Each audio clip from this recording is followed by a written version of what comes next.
So without further ado, I want to introduce someone that I've been reading and listening to since I was right out of college. I think the first book I read of Prager's was Think a Second Time, and that came out like right about the time or just after I graduated from college. And I thought, well, this is an interesting guy. This is an interesting thinker. It was kind of a compendium of some of his very succinct arguments on the full range of the issues of the day. This is 20 plus years ago now. But he is still that same creative, independent thinker with the cogent arguments that helps to make us better advocates for the principles that we espouse in advance of free minds and free markets and a free society. So it's an honor for me to have the pleasure, so many years later, to be able to interact with Mr. Prager and to, frankly, be in the same Salem Radio Network family as Mr. Prager. Of course, you know, because you've all listened, that he is heard right here in Chicago from 11 to 2. He regularly appears on CNN, Fox News, MSNBC, pens a weekly column, which we'll talk about. He had an excellent column this week in National Review Online about the fate of Western civilization. So please join me now in welcoming the one and only Dennis Prager. Thank you. Thank you. Thank you. Thank you. Thanks, Dan. Thank you. Thank you very much. Thank you. Thank you. All right. First of all, forgive me, Dan. I just want to announce. Please, yes. I did bring an a opening jacket. statement. I just want you to know, my opening statement is I did dress up for the occasion. However, if I did wear my jacket, there is a chance that I would be hospitalized before the evening is over. And then they would report, AM 560 kills its own host. It would be a terrible thing. That's right. You know what the liberal press would do with that report. Anyway, I just want to say a couple of words. May I? Please. Okay. So first of all, this is, even though it's I wouldn't say hotter than hell, but approaching it. I am delighted to be here and delighted that you're at a cigar night, and I want to tell you why. See, I have a philosophy on, as you probably know, most things. I think all the time. And I have a philosophy of pleasure, of joy, that I would like to share for a moment with you, which you really attentive listeners will probably know, but this you don't know. This is a very interesting thing because as you know, I'm very deeply rooted in my religion, Judaism, from which I get the great bulk of my insights in life. And here's one you'll find fascinating. There is, in the Talmud, which is the second holiest work in Judaism after the Bible, in the Talmud, there is actually a fascinating little segment in which the rabbis of the Talmud say, God will ask you 5 questions when you die. Isn't that interesting? 5 questions. So, for example, one of them is, did you handle your business affairs honestly? Another one, which you'll find of interest, did you set specific times to study the Bible? Another one is, did you try to make a family? One of the 5 is, did you partake of every permitted pleasure? And if the answer is no, bye-bye. God put joys on earth to be used. The ascetic notion that I'm holier if I am not enjoying life has no place, in my opinion. It shouldn't have any place in any religion, but I can't speak for others' religions because you know how much I adore Christianity, especially American Christianity, which has created the greatest country in the history of the world, and it was created by white Anglo-Saxon Protestants. It wasn't created by Jews, it wasn't created by Catholics, it wasn't created by Muslims, and since I'm not a white Anglo-Saxon Protestant, I can say it. A white Anglo-Saxon Protestant who says this is considered a racist. Why we can't acknowledge truths is because the left dominates our discourse and lying is permitted. But I just wanted to make emphatic, whereas I appreciate, the reason I got onto religion was the role of suffering in Christianity is much more esteemed than the role of suffering in Judaism. And by the way, that's my theory as to why Jews complain more than Christians. Oh, no, I have a whole theory on that, too, but he'll never end up asking me one question if I keep doing this. But so I just want to get back to cigars. This is a permitted pleasure. This is as, when people tell you it's dangerous, it is dangerous in the same way, less way than crossing the street is dangerous. Unless you inhale a cigar, and I've never met anyone who did, although I'm sure some do, it is essentially a non-issue. My father smoked his last cigar at 96, and he died at 96. It's too bad he stopped. I'd never thought of it that way, but now I would think of it that way. He smoked 5 cigars a day until 96. I only smoke 1 a day. Dan smokes 2 a day, and I was very proud of him. And give him a hand. Thank you very much. Give this man a hand. It's a great accomplishment. Thank you. By the way, so now I've told you my theory on cigars. I just want to give you my theory on Dan. He is too handsome to be on radio. It's true. I just want to say that. That's all. I just wanted to make that point clear. We had never met in person before, and I almost took my breath away because I am used. Wow. I am used to normal radio talk show hosts. It was a nice moment. Our eyes kind of met across the room, and very platonic, though. Very platonic. Well, okay, so we know Dennis Prager is not the High Sparrow. He enjoys the pleasures of life, for you Game of Thrones fans. But I want to pick up on the point you made about your faith and about Christianity because of this column you wrote this week, and because of my belief, I think you share from what I've read of your work and listened to you discuss on your show, that culture drives politics. So you have to get kind of, the politics is an outgrowth of the culture. And so you wrote a piece for National Review this week where you said there is a single most important truth we need to understand about the last 100 years, and that is what?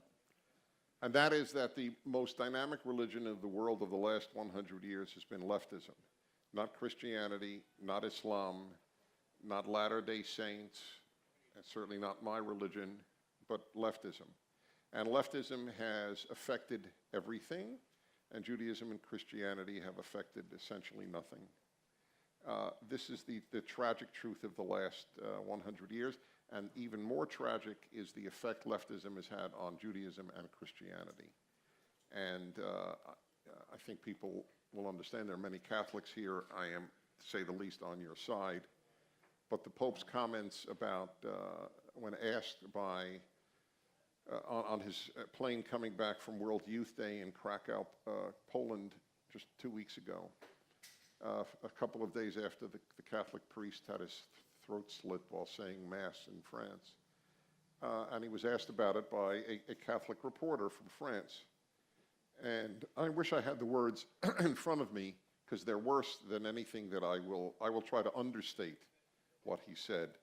Who are we to say, who are we to blame any Muslims? Every single day here in Italy, people who are baptized Catholic kill their girlfriend or kill their parent.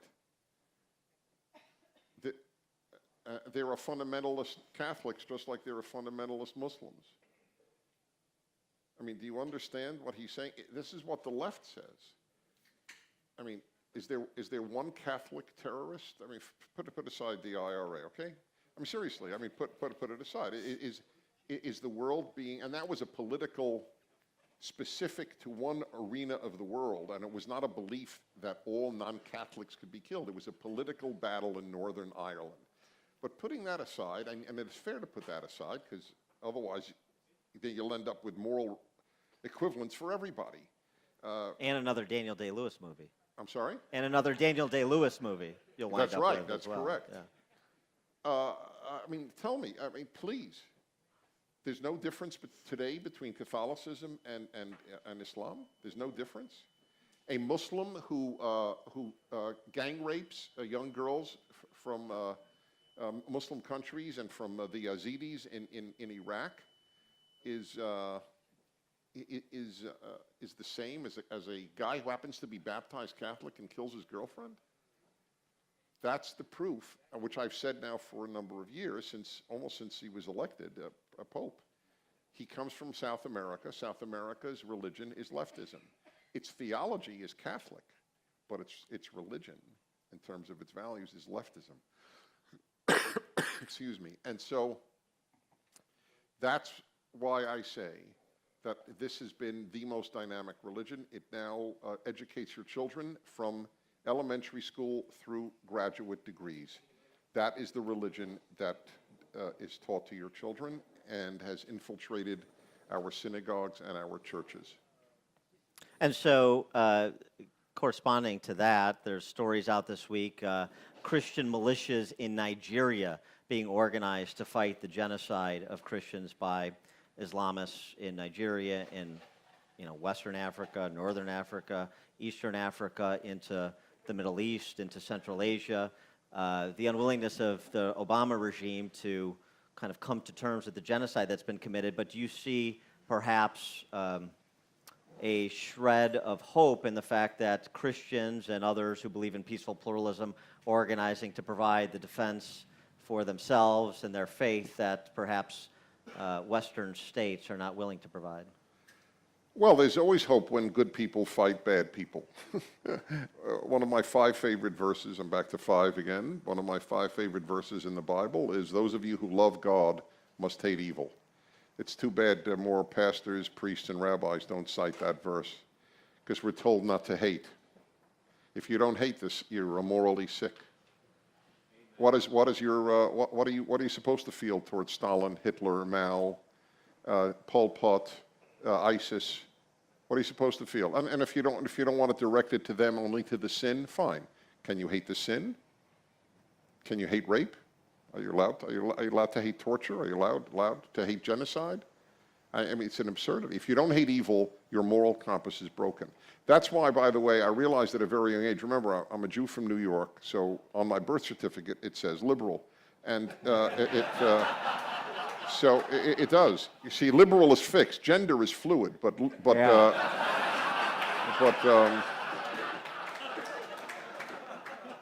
that's easily changed. But liberal, Jew, New York, that's not changeable. That's fixed.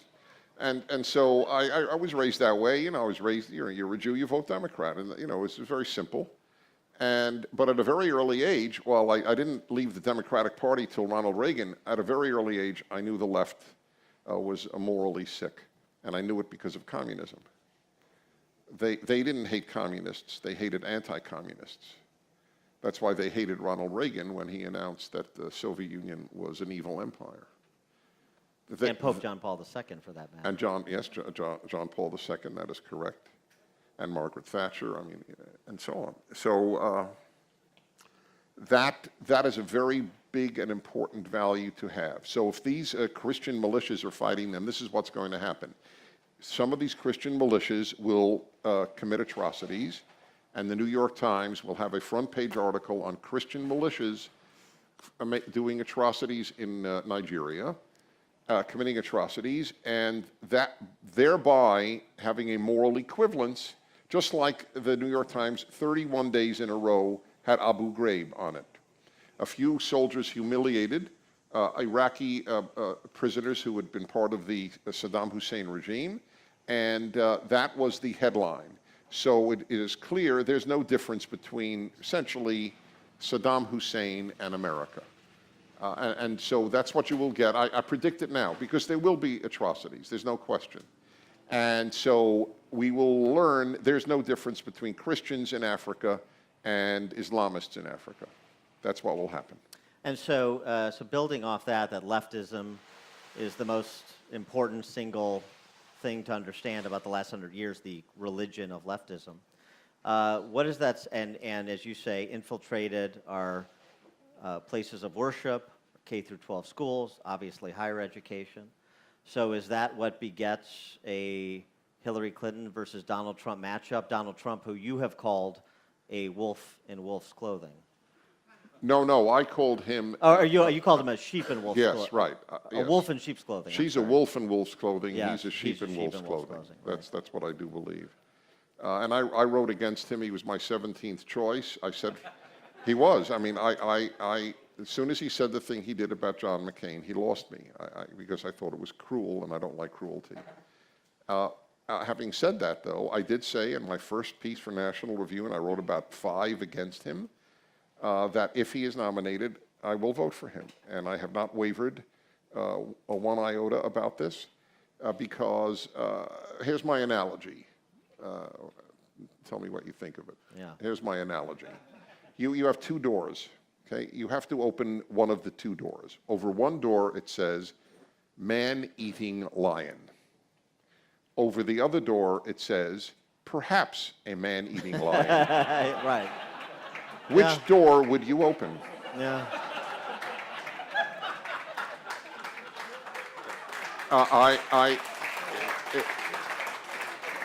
It's so mind-boggling to me. I mean, you don't understand. This is a problematic time for conservatives. I had Dan Henninger, who's terrific. He's on the editorial board of the Wall Street Journal. I had him on today for a half hour, and he is in my camp. We appreciate the calamitousness of a Democratic victory. Hillary Clinton is of no relevance to me. I don't think of Hillary Clinton ever. I think of the Democrats on the left. She is interchangeable. It would make no difference. She is a crook and a lowlife. But if a totally honest leftist ran, the same damage would be done to America. That she is a crook is an interesting sidebar to the fact that she is a leftist. Honest leftists do as much damage as crooked leftists. So, but the Republican Party doesn't know this. It never says it. So it's always running against one person. Obama's the problem. Hillary's the problem. Pelosi's the problem. The left is the problem. But nobody says it. So no dots are connected. We live in a society of dots, all of which lead to the exact same spot, but everybody's fighting dots.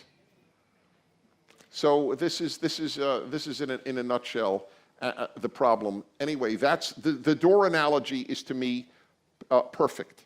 We don't know how he will be. We do know what she will be. Why would I not go with the one that there are doubts about than the one about whom there is certitude? What about the C.S. Lewis argument that when you're confronted with two evils, you walk through the middle?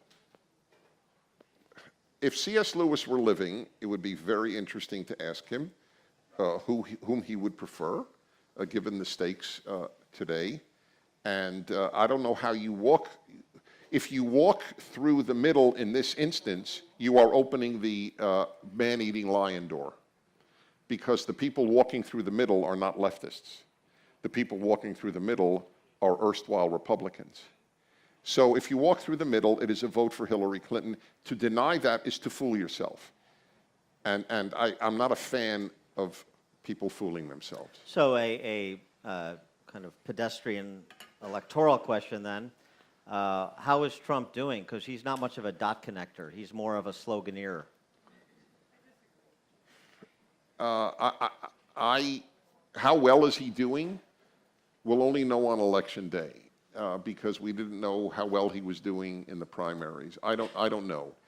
Look, this part is extremely complex. He says things that are foolish. I mean, to deny that is to deny that 2 and 2 are 4. At the same time, the press gets hysterical. He didn't attack a Gold Star family. He honored their loss in his opening statement. What he added was, why is she quiet?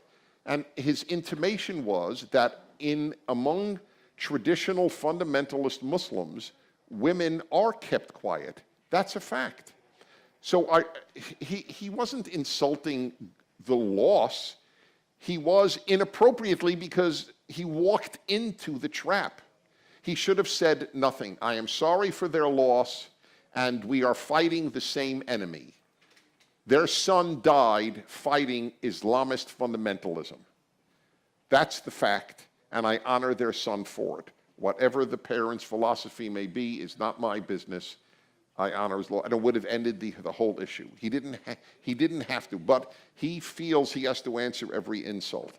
If I felt that I had to answer every insult that I get in email, in print, on broadcast, that is all you would hear from me, is me insulting the insulters of me. But you never hear it, and it drives them crazy. I just ignore them and keep marching on, and that's what you must do. especially if you're running for president. So he makes mistakes, but but the press, look, the press mocked a man who was as close to perfect as you get this side of death. I mean, he is as sinless, Mitt Romney, as a tree.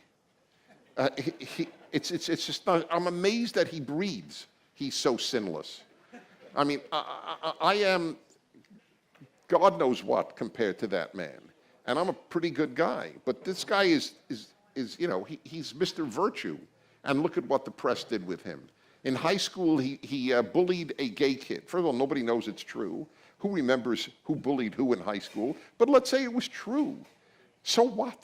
What does that prove? It doesn't prove anything. But they did it. And when he's rich and he doesn't pay his fair share of taxes and he mistreats people who work for him, it doesn't matter who runs. And he left a dog on his roof. And he left a dog on the roof of his car, exactly. By the way, I don't know a dog who wouldn't love that. I never understood that argument. I have 2 dogs. If they were on the roof of the car, they'd go out of their minds. They would love it. They'd be like the highlight of their life. So bizarre. Yeah, but so that's interesting because I'm sure you get the callers, like we get callers on our show, that say the same thing. It's the media that are unfair to Trump. Well, and there's a couple of responses to that, it seems to me. One is, wait a second, this is the master communicator.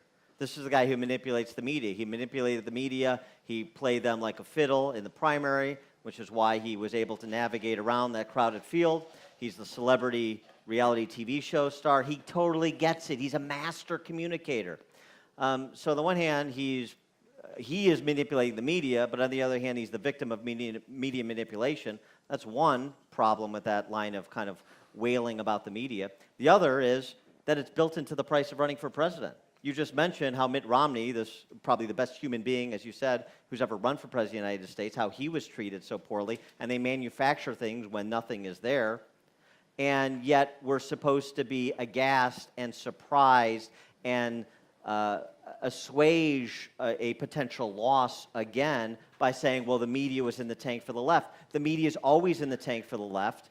We have Gallup polls from 1960 to present that 84 to 92% of the D.C. press corps vote for the Democrat candidate for president, so going in. So you have to be sophisticated enough to operate on the landscape that you're given. And it seems, if what you say is true, that Trump is making foolish statements, that he's unwilling to confront the reality of the landscape. And it's nice to have a scapegoat on November 9th, but it's not too much solace if you hand the presidency to Hillary Clinton. Well, the latter is, I think, is a correct description. That it comes with the territory for a Republican running for president. You are running against the Democratic Party and the American media. You're running against 2 parties. It's a very big problem, and thank God for talk radio, which, by the way, I do believe, and I never panic. I under-panic. I'm the only guy I know of in national media who, during the height of the Ebola crisis, had a man on the radio for a half hour to say that it wasn't a crisis. And I remember thinking, this is a serious gamble because this is dominating the news. So I don't panic easily. So therefore, take that as an introduction to my comment that I do believe the Democrats will try to shut down talk radio if they win the presidency, and especially if they win Congress, because we're a big nuisance. We're literally the only thing they don't control. As for his being a master communicator, I don't know who said that. I never thought he was a master communicator. If you're a master communicator, he wouldn't have said that George Bush knew that there were weapons of mass destruction. He wouldn't have said that John McCain, in effect, was a loser for being imprisoned by the North Vietnamese communists, and God knows how many other comments.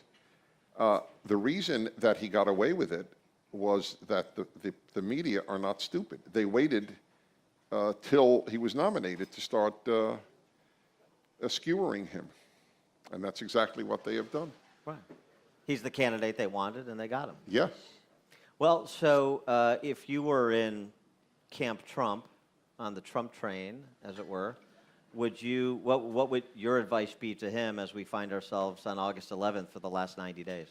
Well, for one thing, I would immediately make very public trips to Hispanic and black areas. And I don't care if it translated into one black or one more Hispanic vote. I would simply announce to them that they are being used by the Democrats. They don't give a damn about you. I'm totally happy to be quoted verbatim that the Democrats don't give a damn about blacks or Hispanics. I'm not saying just me, Dennis. I mean, he should say that. They use you because they need your vote. They do nothing for you. All they do is tell you that you're the victim of Americans so that you will look to them for comfort and solace while they do nothing for you. Life is worse in the inner city since the Democrats took over every major mayoral office in the country. Whatever they run turns to crap. The Democrats, like all leftists all over the world, have the opposite of the Midas touch. Whatever Midas touch turned to gold, and whatever they touch turns to turd. And that is what I would say. And if you want to continue to vote for them, and nothing will improve, but you will feel good because you voted for the party that tells you that Americans are racist, be my guest. But if you would actually like jobs, vote Republican. Yeah, I mean, we've been doing that for 100 years in Chicago.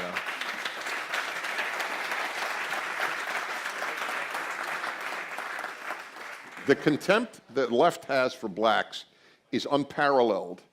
Dinesh D'Souza's made the point that the Democratic Party has always been the party of racists and Jim Crow and slavery.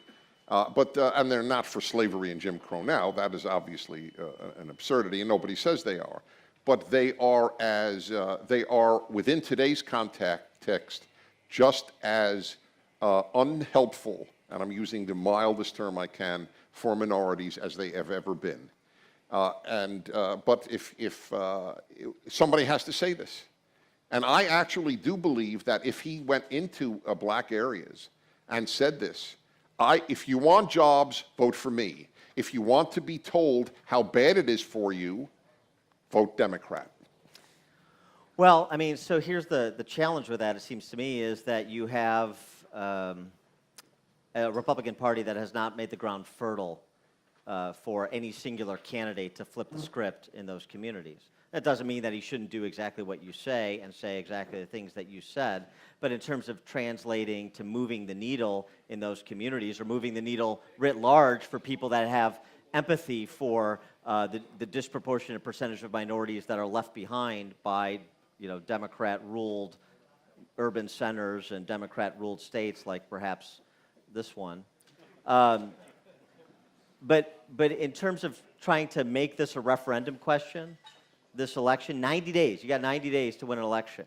And is the referendum question on Hillary?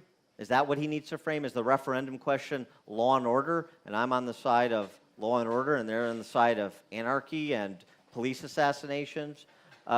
If you're trying to put one question in the mind of voters, which I think is the challenge for any candidate at every level, what is the question Trump needs to implant in the minds of voters to be successful? Well, the one that I just posed. Tell me what the good the Democrats have done for you. They haven't. They use you.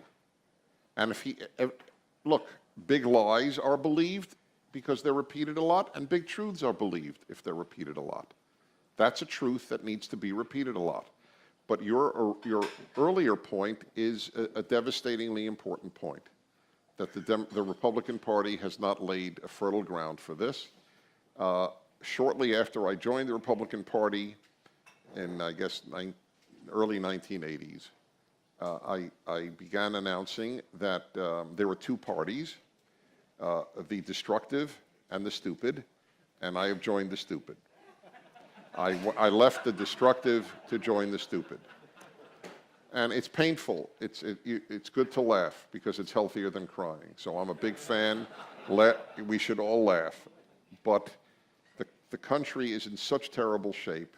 It's in terrible shape because we're we are on a downhill trajectory. That's the reason. Do you know, I mean, it is amazing. You know that Paul Krugman wrote, I actually read the piece carefully, every word. His column, he's a Nobel Prize winning economist, teaches at Princeton, is the New York Times, one of the New York Times columnists, who almost are all hysterics. He actually said, and this man got a Nobel Prize in economics, the $19 trillion debt is a non-issue. We should increase it. Right. Because this is the time to borrow because borrowing rates are so low. So we should go into more debt at this time. I give you my word. I mean, I'm broadcasting 33 years because people know I tell the truth. So I am not in any way misquoting him. It's unbelievable. It's unbelievable what they come out with. But who's going to challenge them? You know, a handful of us challenge them. The Republican Party doesn't challenge them.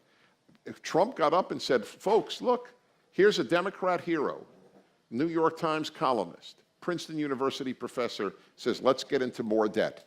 Which party do you want in power? The party that thinks debt is good, or the party that thinks that we are doing the most unfair thing possible to our children and grandchildren?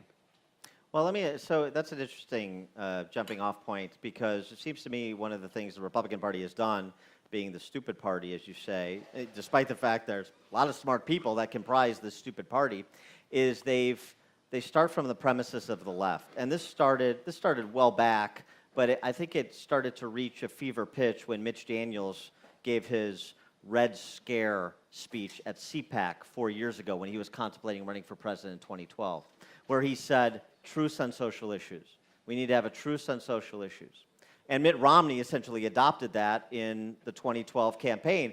You know, he said, if I don't talk about them, you know, maybe the left won't talk about them and we can focus on my core competency, which is, you know, turning around flailing organizations in terms of the economics. And he found out that sometimes when you retreat, your opponent chases you. And so it leads to this question, can the Republican Party be a majority party if it is starting from the premise of the left that we are just economic man and woman? No, the answer is no, but here's the irony. Even if we did that well, we would win. Even if we just talked economics, we would win. I don't know what they talk. They talk about how corrupt Hillary Clinton is.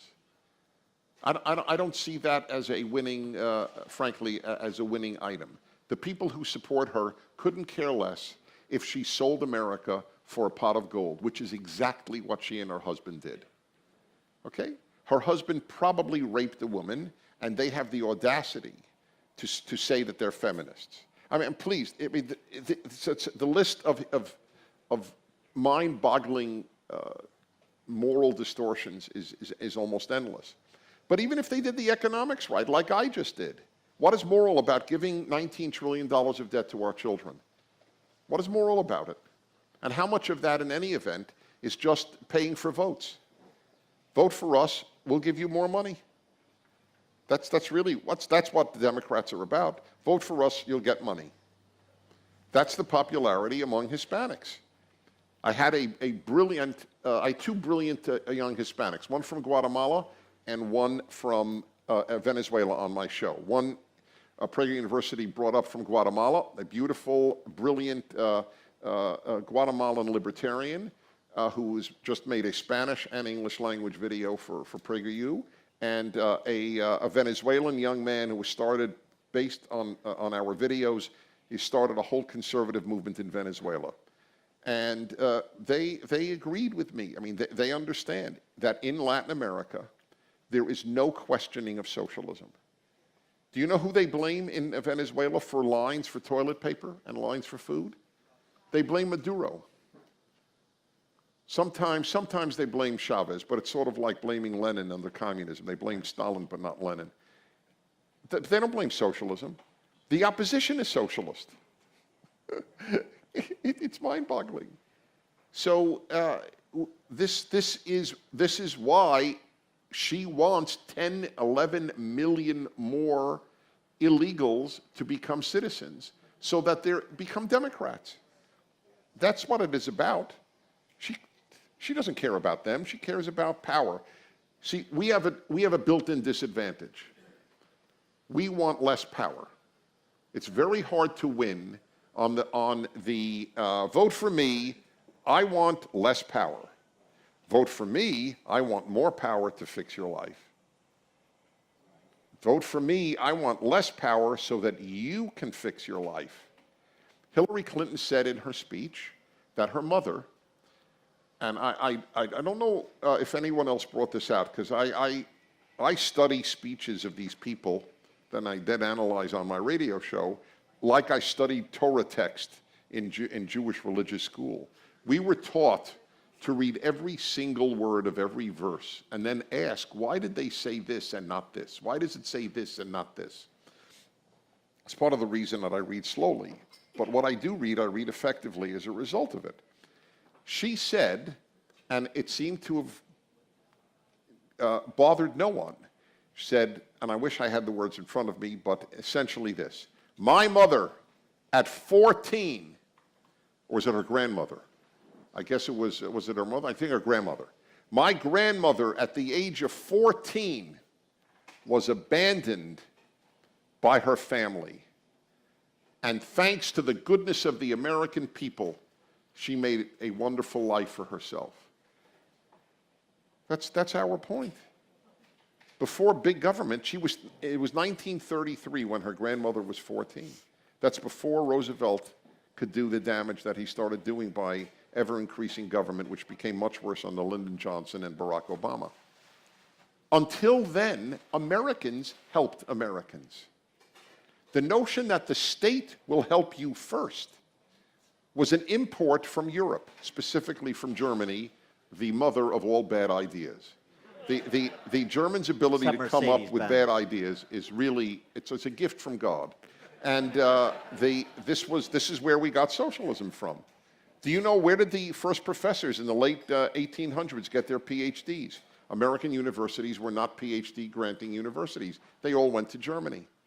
And that is the beginning of leftism as the dominant idea of the university. They got it in Germany. And the same with this. Americans helped Americans. Read de Tocqueville. We still give more charity and give more time than all the Europeans. Why? Because Europeans believe that if my neighbor is suffering, the state will help her. End of issue. I don't have to do a damn thing. All I have to do is worry about, will the state pay for my next trip abroad? Because it's according to the European Union, it is a human right to travel abroad. Well, so this gets back to kind of messaging and political and moral courage, right? Because you say what kind of the government-centric view of the universe that Hillary and the left have. Of course, that's true. But it goes to Charles Murray's point in coming apart, which is that those who believe in the platoons of democracy that Burke talked about don't preach what they practice. Just as kind of upper income folks don't preach two-parent families, but that's what they practice. And so if we're not going to preach what we practice, then how do you present the choice to the populace writ large of we can go down this path of volunteer-centric, true community that's based on cooperation and persuasion versus the government-centric, top-down, central planned choice of existence? This is a particularly painful question Dan poses to me, because that is utterly and totally applicable to the Jewish community. The Jewish community lives overwhelmingly by utterly conservative principles. You get married before you have children. You browbeat your child to study hard and to work hard. The notion in Jewish life of being dependent upon charity is one of the most shameful ideas in Jewish life. My grandmother, may she rest in peace, my father's mother, an East European Jew living in Brooklyn, New York, who was absolutely poor. My father completely supported her. She never went on the dole. She totally lived in poverty. If it weren't for my father, she would be on the street, would have been on the street. But why didn't she ever go on the dole? Because there was a phrase in Yiddish. It's pasnish, shimtzach. It's a terrible shame for a Jew to ask the non-Jewish world to help them. We should all help each other. So your phrase that you quoted, I didn't know Charles Murray said that, because I've been saying that phrase, and I got it from someone. I got it from my co-author, Joseph Telushkin, about 40 years ago. Jews, he said, liberal Jews should preach what they practice. That's exactly right. It's okay for blacks to speak terrible English, but it's not okay for my child to speak terrible English. If a black kid makes grammatical errors, it's a dialect. If my kid makes terrible errors, it's incorrect English. They're racist. It's racism. I expect more from my liberal Upper West Side child than I do from a black child. That is the motto of liberalism. The soft bigotry of low expectations. That's correct. Well, so this goes back to part of what I think the Trump revolt is about. Is you've got, there you go, is you have what Andy McCarthy said about Mitt Romney and Paul Ryan. Two upstanding Christian guys, whatever you think about Paul Ryan, whatever you think about Mitt Romney and their, their appetite for the kind of rough and tumble of politics and some of the decisions they made, they're, upstanding citizens, good human beings. And what Andy McCarthy said in 2012, in advance of the 2012 election, is the problem with the Romney-Ryan ticket is that they're fundamentally sentinels for the welfare state. So if you don't present that stark contrast, if you don't say things that we know to be axiomatic, that you have a 99% chance of never living in poverty if you accomplish three things. As you said, get married before you have children, graduate high school, don't commit a crime. That is not too much to expect of anyone in America. And go to church. There should be a fourth. Well, okay, fine. But who is speaking with that kind of moral clarity that is holding themselves out as a leader of the Republican Party, the conservative movement, other than some social conservative leaders that are rooted in Judeo-Christianity? That's correct. Do you know, I mean, this is when I found this out during the Romney campaign is when I gave up. I mean, I continued to fight for him, but I gave up inside. His chief campaign, the director of his campaign, there was a big story in the New York Times Sunday magazine about him in which he said, it wasn't described as, he said, I am not ideological. Right. The head of the Romney campaign boasted he had no ideology. Republicans are transactional. Is that the opposite of ideological? I think so. Okay, fine. Even worse, they're fixer-uppers.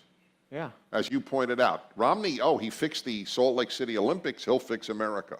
Gee, that's inspiring. Plumber in chief. That's what it amounted to. Well, and we have a microcosm of that bad example that has been scaled to some extent nationally. I mean, Illinois is, as Grover Norquist said, somebody's got to be the bad example. Well, Illinois, for the last 2 decades, has been the bad example of Republican Party politics. And you don't have to follow this as closely as I do, and lucky for you. Well, we don't have a Republican Party in California, so you have something to follow. Yeah. Well, I mean, not to get into a game of who's worse, but at least you've had a Republican mayor in L.A. in the last 100 years. We haven't anything close in Chicago in that same period of time. Is that right? Yeah. In 100 years? 100 years. Not close. That's funny. I think that's funny. No, I got to remember that. No, it's and it's done well. Yeah. No, it's a riot. You have an excellent orchestra. Just for the record, as a classical music lover, let me just say, I don't know how, but the left has not been able to ruin the Chicago Symphony Orchestra. Just for the record. Although they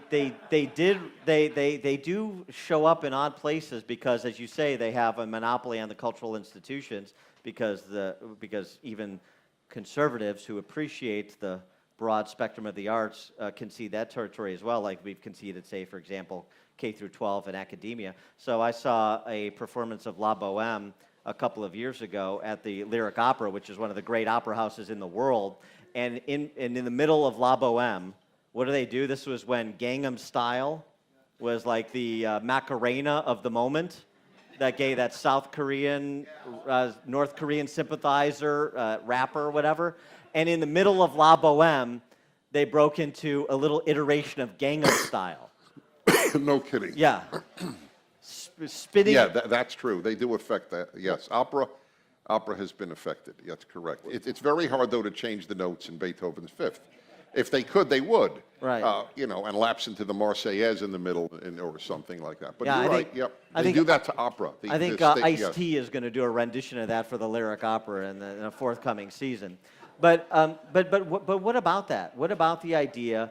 Kind of separate the conversation from electoral politics for a second. What about the lack of exerting a sense of propriety in a competition for values and those things that are valuable? The social compact between our ancestry and our progeny when it comes to cultural institutions like the arts that have so much impact on culture and pop culture and our politics. All this territory we have ceded. Why? Yes. Well, for one thing, remember it's pop arts that they are dominant in. They don't teach children music anymore in schools because they're too busy teaching about global warming. And I'm not kidding. It is now mandatory in most states, or 27, say that's most. 27 states have adopted the policy of teaching, starting in 3rd grade, of teaching about global warming. In California, you must teach from 3rd grade, from 1st grade on, the contributions of gays and transgendered in American history. By the way, I don't know of any gay that has been neglected because he was gay, even in the most homophobic periods of American history. Tchaikovsky was gay. To the best of my knowledge, there is not a single place that ignored his music because he was gay. Maybe he wasn't taught as a gay composer, and there's a reason for that. He didn't think of himself as a gay composer. He thought of himself as a composer who happened to be gay. So, so they have, it's the classics they have killed. Right. The arts that they are interested in are the popular arts, and there they do dominate. They dominate everything. Did you see the opening to the Rio Olympics? I mean, a paean to global warming and other great ideas of the left. There is nothing they don't touch. But in terms of, did you know this? You probably don't know because you don't live in California. At UCLA, you can get a degree in English and never have read a Shakespeare play. Yeah. Part of, white patriarchal oppression. That's right, dead white European male. That's exactly right. It goes so far, this notion that excellence is not venerated, but rather the color and ethnicity are more important. There is no such thing as excellence on the left.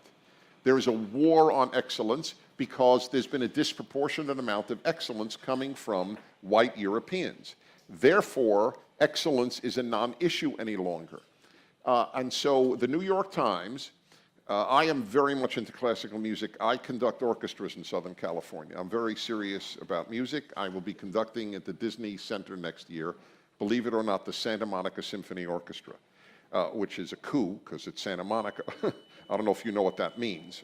What is the equivalent in Chicago of Santa Monica?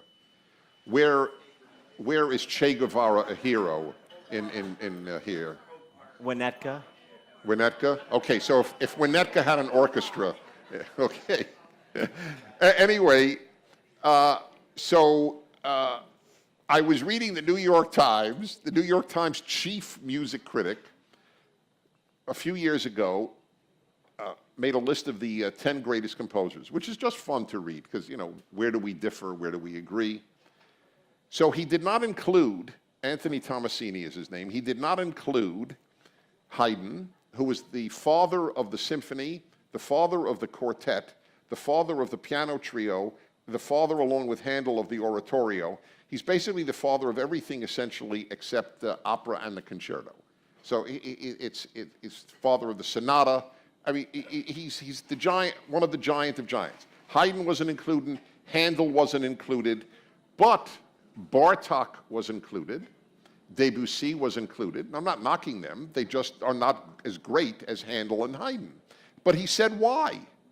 He said, I'm sure readers will wonder, why aren't Haydn and Handel, for example, on the list? And the answer is, I didn't want to have too many from Austria at a certain period of time. So it's not a list of the 10 greatest composers. It's a list of 10 diverse composers. Right. Excellence is not a left-wing value. Right, and so Rusty Reno in First Things had a piece recently that I thought was perhaps the kind of the greatest synthesis of the overriding problem that afflicts all of these cultural institutions and civic institutions that drive everything else, that drive the construct of a free society. And he talked about the left's penchant and strategy of bigot baiting, right? Of what? Bigot baiting. Bigot baiting. Right, so it is solidarity and marginality, right? So when you keep winning, it becomes more and more difficult to say you're being marginalized. So you have to find new groups that are quote unquote being marginalized. So that's where you move from kind of traditional minorities based on skin color to manufactured minorities based on, for example, gender fluidity, as you said earlier. And it just continues on and on and on. But it doesn't seem, again, like there is a concerted effort or a concerted strategy to deal with a very effective strategy by the left to congeal this collection of those that are supposedly aggrieved parties every election cycle so that they can move the debate left and win elections to move policy left cycle after cycle, even when Republicans ostensibly or nominally win or maintain control of a chamber or a governor's mansion or even the presidency. That's why so many conservatives were so angry and opted for Ted Cruz or for Donald Trump even, who doesn't have any record of being a conservative. It's just frustration with the Republicans not doing with power. Now, they couldn't stop everything. Barack Obama is an authoritarian. I mean, he just is. You know, they talk about, oh, if Trump is elected, we'll have a Mussolini, which is, you know, just disgusting. And I'm not saying at all that Obama's a Mussolini, but on the Mussolini-like scale, Obama's much closer than Trump is.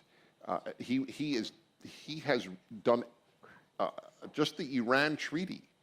That treaties are not negotiated by presidents; they're negotiated by Congress. I mean, it's astonishing what he got away with. No Republican would ever get away with it. There would have been major demonstrations organized by the New York Times columnists against such a president. But we don't fight. Listen, this is, you know, I don't want to depress people. By the way, I want to be open with you. Almost everything I say, I also say on the radio. I took a gamble a long time ago about being open and transparent personally and open generally, and it has worked out well. But I will tell you something I don't think I say on the radio. Maybe I even do, but I don't think so. I every day have an inner battle. Do I let on how pessimistic I am? Because people translate pessimism into not working. I don't. See, so I am troubled. This I have said on the radio. If the only people who fight are optimists, then we will never win the battle against bad guys. Were the guys who went onto Omaha Beach optimistic? Maybe they were optimistic for ultimate success. Were they optimistic? None of us are going to get killed, not my buddies or I. We're going on the beach against the most powerful guns on earth that the Nazis had. Why were they peeing in their pants on the boats going to the beach if they were optimistic? Optimists don't pee in their pants. Okay? You fight even if you're pessimistic. But I don't know if everybody could do what I do and be pessimistic and fight your heart out. I think you should. You owe it to the guys who were dead on Normandy Beach to do so. That's my belief. But It's so bad what the left is doing to this country, and we don't have anybody fighting. Our side, that's the frustration. That is why he was nominated, Right. Trump. The frustration is so profound. How are we letting these people ruin our country when the Republicans control the great majority of state legislatures and governorships? How could we control both houses of Congress? This is what people feel. Do you know that I don't know if I said it on the radio or not. I may have, but I'll just tell you. And Alan Estrin, the living martyr, was with me when I did this. So there's a living witness. I was brought to speak to Republican senators during the Bush era.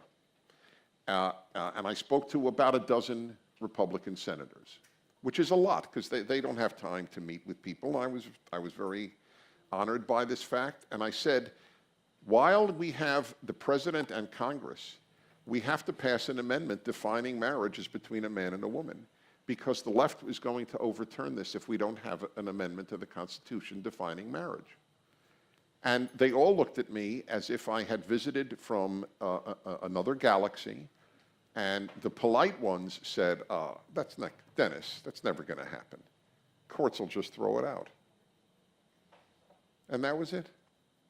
When they had a chance, there was a chance when most Americans, including Barack Obama, would say, yes, look, I do believe that marriage is between a man and a woman. And then that went over. They don't understand the currents. And this is not anti-gay. You see, their simplistic, vile responses to subtle thought is just vile. But I'm willing for them to do it. I'm willing to be called anything. I actually take God and religion very seriously. Most religious people don't take it that seriously. It's part of their life, but it's more cultural than, in other words, I fear God more than I fear the New York Times. Okay? I fear God more than I fear all the hateful things said about me. And by the way, if you don't believe how much hateful is said about me, I'll give you just two quick examples. People often come over to me and say, Dennis, just want you to know, I really love you, but you hear that all the time. To which I always respond, actually, I don't.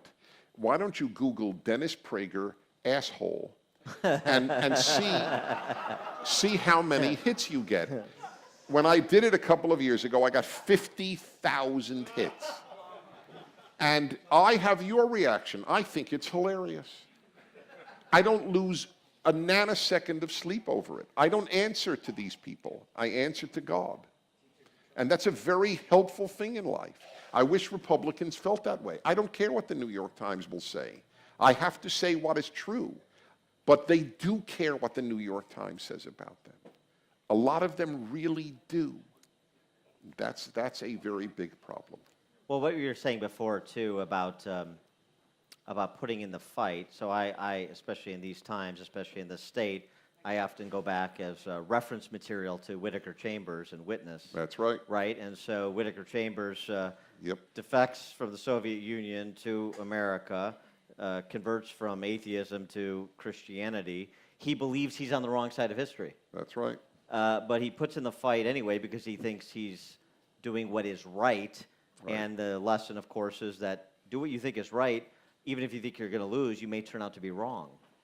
But by the way, forgive me. If you want to fight, let me tell you two things that little things you can do to begin with.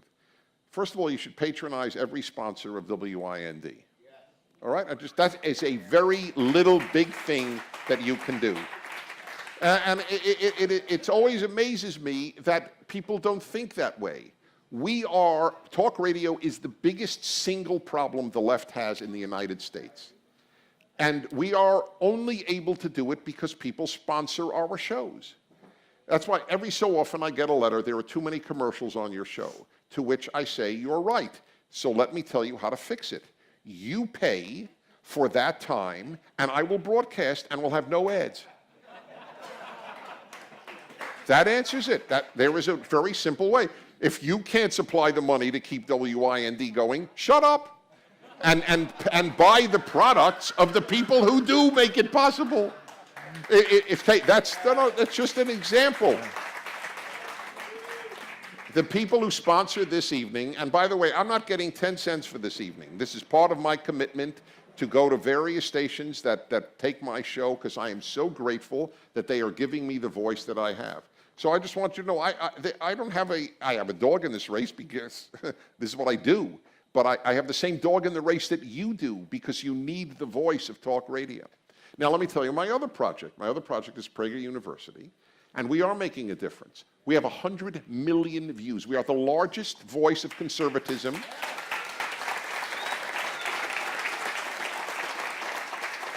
In the English-speaking world, and I therefore assume on Earth, because I don't think there were conservative voices in Chinese or Spanish. So it's now the largest voice for these values. I can't believe it myself. If I had 1 million views a year, I would think, wow, we're really doing something. This year we will have 140 million all over the world. I was just invited to speak in Brazil solely because, and all of them are, not all, the biggest chunk is under 35, because they watch and don't read. But we know how to say it in 5 minutes. So you can help us. It's tax deductible. I'm not here to make it. See, they even turn my thing off. They are very good here. That is fun. Yeah. You're off too. Well, you use that word that cannot be tolerated in 21st century American values. Except if Tiny Dancer says it in Chicago. So I just want you to. Does he know who By the way, Tiny can you Dancer all is? hear? Yeah. What's happened to the audio? Is there an electric blackout? Electromagnetic. That is funny. Dan, you have to tell him who Tiny Dancer is. ISIS. All right, I'll talk very loud. Can you hear me? So pick up on that word values, talking in the parlance of values, because it's very interesting. In Chicago, we have Rahm Emanuel, who talks in the language of values all the time. He says, Chick-fil-A shouldn't come to Chicago because they don't represent Chicago values. Right. But the right, conservative. Whoa, it's getting worse instead of better. Wow. Look at that. That liberals run the show. This is Tiny Dancer. This is Prager after dark. Prager after dark. That's why you have lighters. So speak to the idea of talking in the language of values, because the left is willing to do it because I think they understand it has a appeal that's transcendental, and so many on the right are not. This is what we have to say. Look, I've made the case the whole night, my whole life. We would win. That's the amazing thing. We would win. It takes 5 minutes to turn a lot of kids around with one of the videos. 5 minutes. They have never heard the ideas. The Republican Party has to be the party of ideas, not the party to defeat Hillary Clinton. Right. Because if Hillary Clinton, and I say this seriously, God forbid, had a heart attack tomorrow, it would be worse for us. She's the easiest Democrat to beat. Yes. And we may not beat her. Yes. I shudder to think of Joe Biden, who comes across as nice, because there are nice leftists. I know. My family is filled with them. I mean it sincerely. I don't mean my kids. I mean my extended family, and I love them. It is possible for kind and sweet and giving people to have terrible ideas. That is a history of the 20th century. Nice people with terrible ideas. They're not, and by the way, there were some terrible people with great ideas. Maybe Donald Trump is one of them. I don't know. I don't know. I'm serious. I don't know. What matters are the ideas. America won't die because all of a sudden Americans got mean. It's because Americans all of a sudden, not all of a sudden, dropped the values that made us exceptional. Remember Barack Obama's answer to that issue? Remember that? The question, is America exceptional? Well, the Brits think they're exceptional. Same way the Greeks think they're exceptional. We're exceptional. Which means it's like saying all of you are special. This is the new thinking. It's like when my kid, when he was 11, he got a trophy. And his baseball team lost. His baseball team lost every game it played. That, by the way, is a Prager tradition, just for the record. And he got a trophy. So I said, David, you lost. What'd you get a trophy for? And totally seriously he said, for playing. And a lot of parents think that's a wonderful thing, to get a trophy for playing. You get a trophy for winning. That is the only, otherwise a trophy doesn't mean anything. If everybody's exceptional, nobody's exceptional. Well, we have this pamphlet on great Jewish athletes. Airplane reference, no? So let me ask you this. You mentioned a couple of action items. Here's something people can do. They can use Tom Sadeka's services for payroll. They can buy Sean cigars. They can go to all of our advertisers, all of your advertisers. What about some other action items? If there was one institution that you think is central to a free society that conservatives have abdicated or certainly are not in control of, that if you could wave a wand and put them in control of, what would that be and why? Well, it would be great if we could have more newspapers,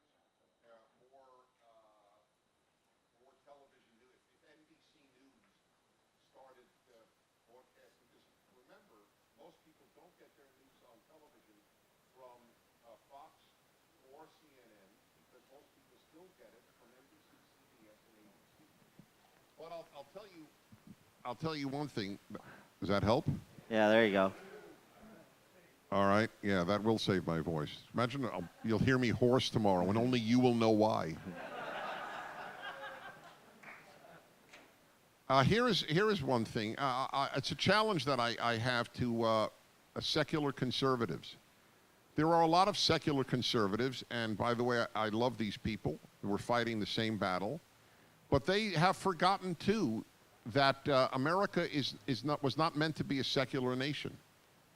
It was meant to be under God. You can be an atheist and acknowledge that. I don't care what you personally believe. But if God dies in America, as God has died in Western Europe, then America will die just as Western Europe is dying. That secular conservatives are not terribly sophisticated on the matter of religion. They think that secular conservatism could save the country. We have a trinity. You've probably heard me say this many times. We have a trinity. It's on every coin and every banknote. Liberty, e pluribus unum, in God we trust. All three are necessary for the American experiment to succeed. The founders were all of them, whether they were doctrinaire Christians or not. Benjamin Franklin did not believe in the Christian Trinity, but Benjamin Franklin did believe in the God of the Bible. He did believe, in his autobiography wrote, there is a God who acts in history and who will judge all of us. That's great. That's pretty important. Because if there's no God to judge all of us, then the world is morally chaotic. Secular conservatives need to understand that you send your kids to college and high school, you are sending them for a secular indoctrination. And we're not going to survive that. I am a Jew who aches for Christianity to thrive in America. A lot of Christians, by the way, write to me. They said, I don't understand. How come you're so happy when somebody calls you and said, Dennis, I just want you to know, thanks to you, I'm going back to church. And then my friends say, hey, what brought you back to church? And I say, well, it's really funny, but it's a Jew named Prager. I mean, I get this a lot in writing and on the radio, but they don't understand. Why would you be happy as a Jew that I'm back in church? Because, to the best of my knowledge, we're fighting for the same God. Okay? That's pretty important. It's mind-boggling. And how about this? Forget theology. Christians made the greatest country that ever existed, called the United States of America. So if Christianity dies, America will die. That's a fact, not a theology.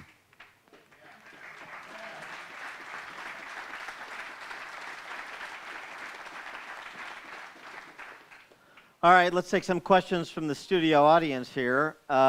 This is a good question because the question from Bob is, if Trump loses, what becomes of the GOP? Well, the never Trump people are actually more afraid if he wins. They are. I'm not putting words in their mouth. They feel that if he wins, the GOP is really dead because he'll be the voice of the GOP and nobody will understand what the GOP and conservatism are supposed to stand for. So my answer to that is that's a very interesting thing to say, because that means that you are afraid that he might be successful if he wins. Because if he wins and he's a failure, then we're back to square one. I don't know what will be of the GOP if the GOP loses. Is that what you asked? If the GOP loses? What happens to the GOP if Trump loses? Okay, Right. so if Trump loses. If Trump loses, what happens to the GOP? I very rarely make predictions. All I know is the bigger question to me is what happens to America if Trump loses? That I am certain I know the answer to. And that's the only question that should really matter. Can I ask you a bit of an esoteric follow-up? But you'll get it.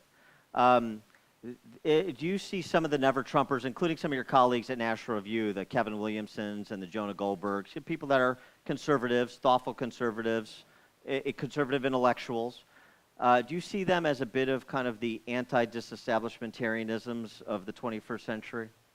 What I think is, it's very interesting because I know them so well. I mean, Jonah Goldberg has done videos for me.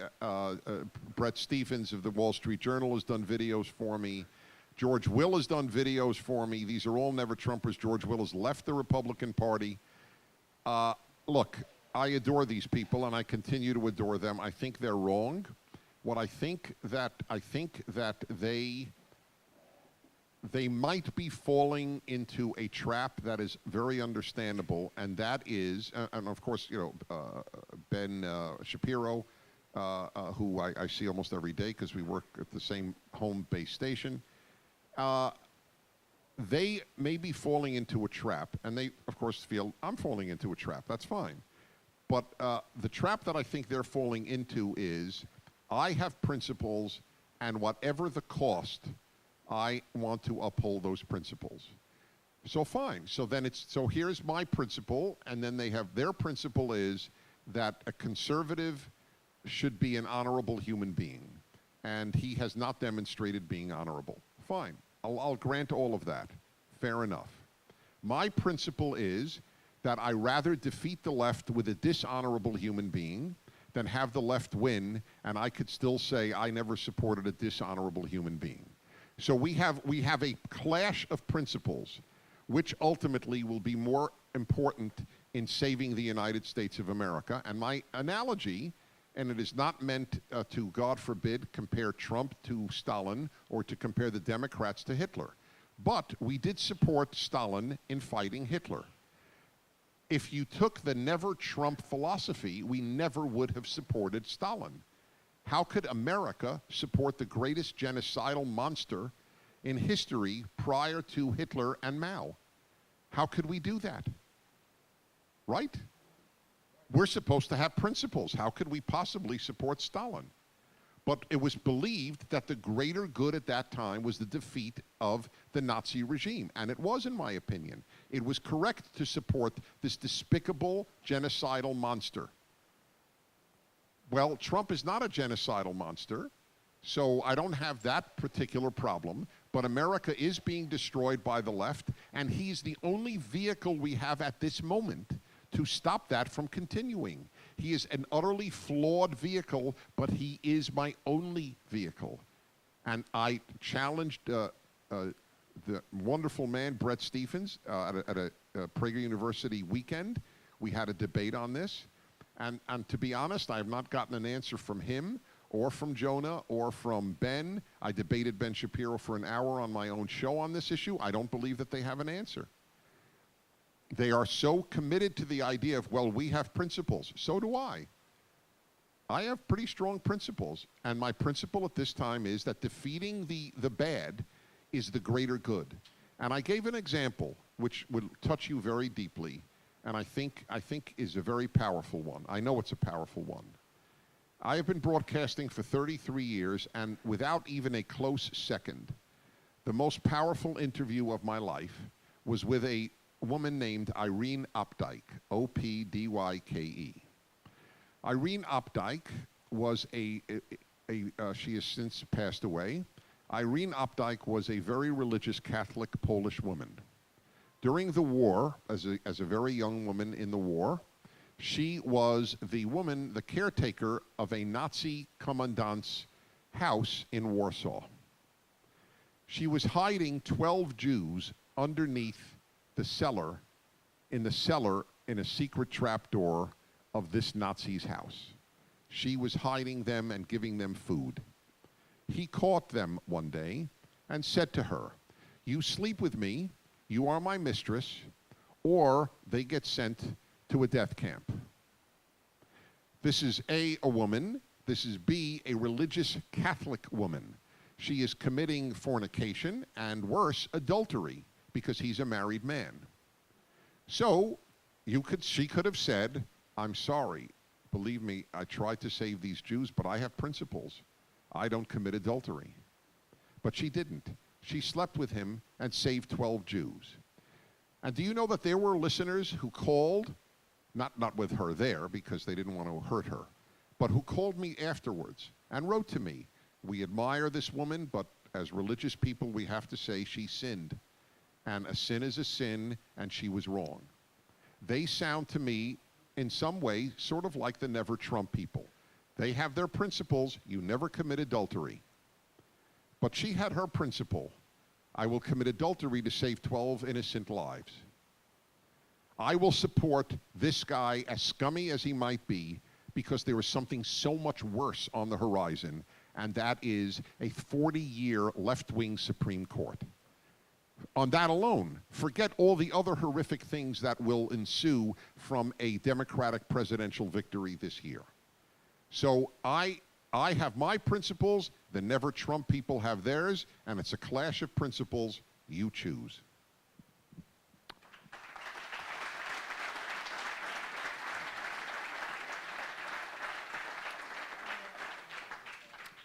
Question from Mark. What is the end game of violence in the United States? Well, referring to, what does that mean, the end game? Does Well, that mean, I presume it... will there be a civil war in well, the United States? I presume it relates to the police and the idea of putting civilization opposite law enforcement.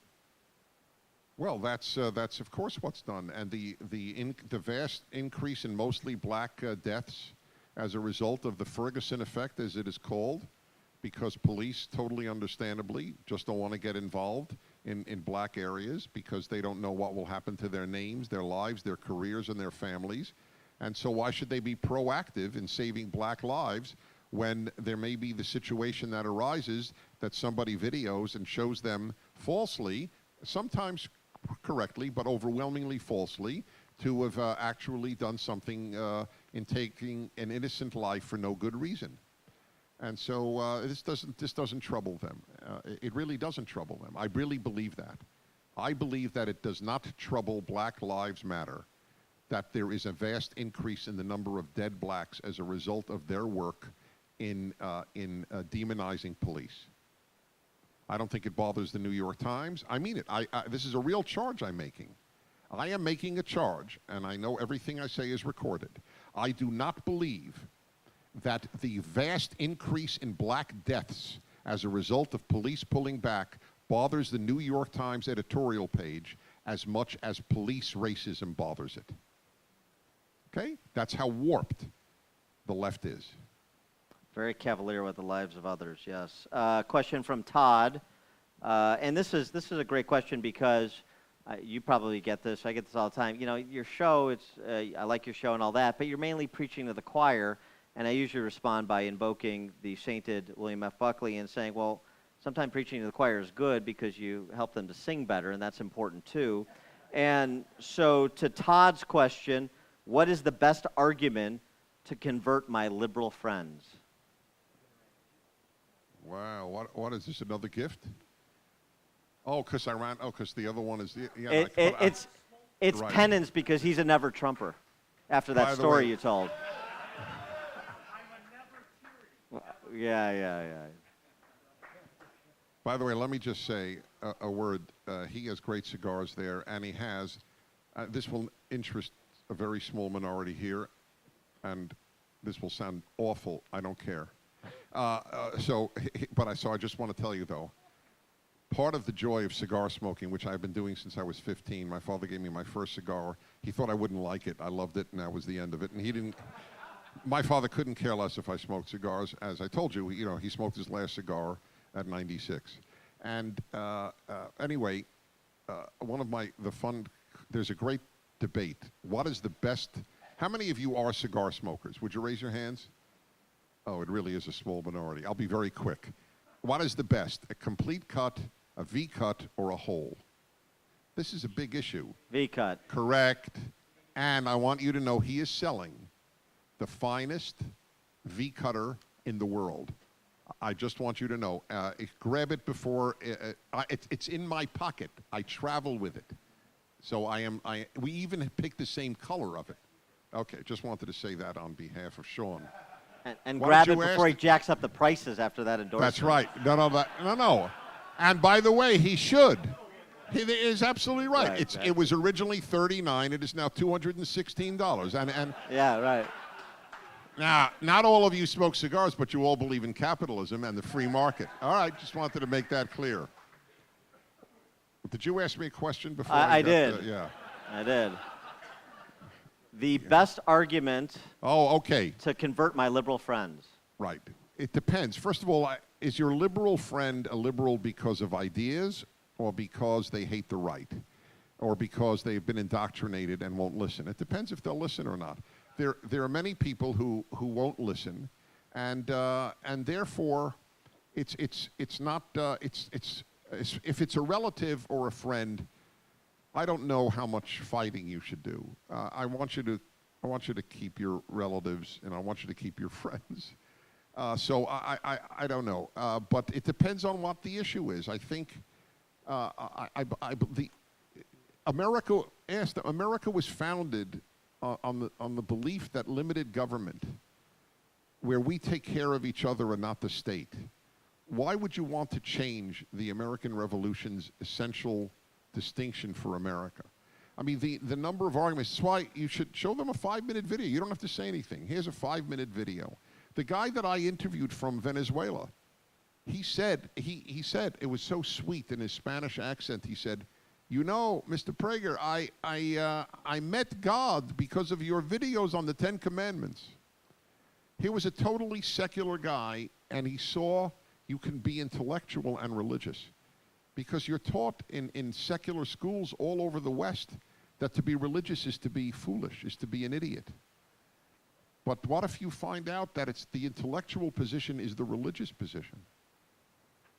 So this is why, you have to help us get our ideas out.